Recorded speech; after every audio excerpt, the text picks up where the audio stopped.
वायु के द्वारा दुर्गंध भी तो फैलती है। जब तूने खुशबू फैलाई है तो दुर्गंध भी तूने फैलाई है।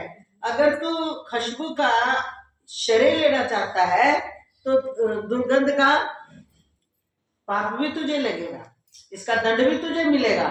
क्यों तूने दुर्गंध फैलाई? पर वायु क्या है? न्यूट्रल।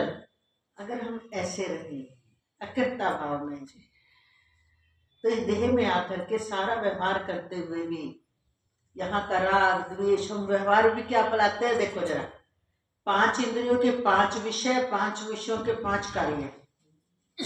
सुनना, देखना, सुगंध दुर्गंध बताना, टेस्ट बताना और स्पर्श। और 5 इसके विकार है।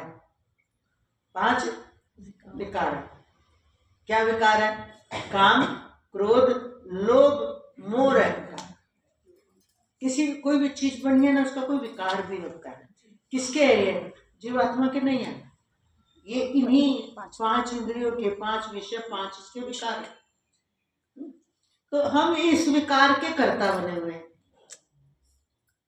मेरे अंदर मोह बहुत है, मेरे अंदर क्रोध बहुत है, मेरे अंदर लोभ बहुत है, मेरे अंदर मोह बहुत है, मेरे अंदर अहंकार बहुत है। जबकि ये इंद्रियों का विषय है। तुम कहोगे फिर हम ये कब कह रहे हैं कि मेरे विषय? मैं तो कह रहा हूं मेरे अंदर है। मेरे अंदर कहाँ हुए? इंद्रियों के अंदर है। ये तो इंद्रियों के विकार है और इंद्रियों के धर्म आप यूज कर रहे हो। तो आप अगर अलग अलग करके देखोगे तो जीव आत्मा को बिल्कुल न्यूट्रल पाओगे।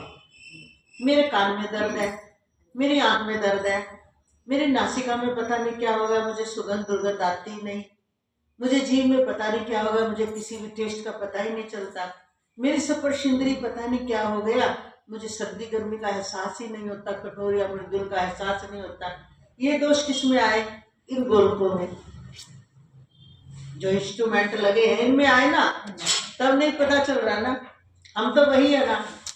तो अगर हम इन धर्मों को बिल्कुल अलग कर ले कि मैं इनके साथ मिलकर व्यवहार तो सारा कर रहा हूं, पर मैं व्यवहार करता नहीं हूं, इंद्रियों के द्वारा हो रही है।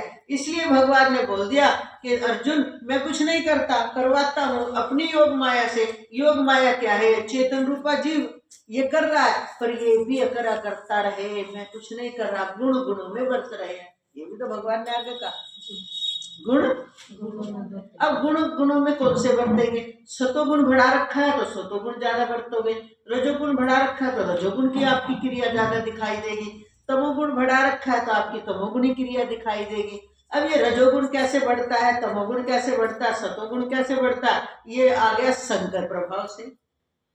जैसा आप संग करोगे, साधु संतों का संग करोगे, तो धीरे धीरे आपका सतोगुण बढ़ना शुरू हो जाएगा। संसारियों का संग करोगे तो आपके अंदर रजोगुण बढ़ता ही रहेगा।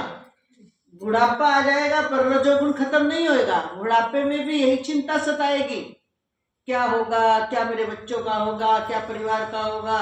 और मान लो उनके पास सब कुछ है तो ये सताएगी, मैंने इतना कर दिया, ये मेरी फिक्र ही नहीं करते, देखो इन्होंने, मतलब शिकवे शिकायत रहेंगे। और तमोगुण बढ़ा हुआ होगा तो आपको बुढ़ापे में भी निंदा चुगली पसंद आएगी। बुढ़ापा आ जाएगा, तमोगुण के लक्षण है निंदा चुगली सुनना और करना। मतलब जहां पर तेरी मेरी ज्यादा होती होगी, उनके पास बैठ करके आपको अच्छा लगेगा टाइम पास करना, और अपने परिवार की भी निंदा करना आपको बड़ा पसंद आएगा। तो ये क्या है? ये तमोगुण है। तो ये संग के प्रभाव से आता है ना।